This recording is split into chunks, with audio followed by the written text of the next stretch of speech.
Hello, my name is Luis Estrada, and I'm a software developer. Once you have restarted your computer, double-click to launch the application.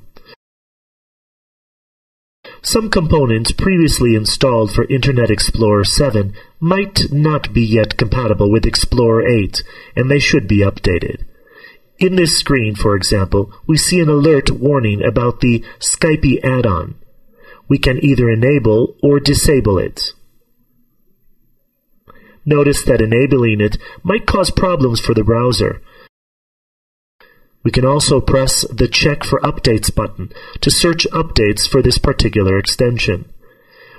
We will get warnings for every add-on that might not be compatible with the new browser.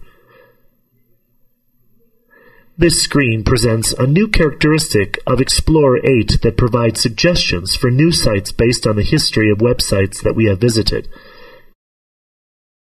In this case, I will not turn it on, but you can also select the Ask Later option. Finally, Internet Explorer 8 is installed. I'm Luis Estrada, and I've just shown you how to use your web browser.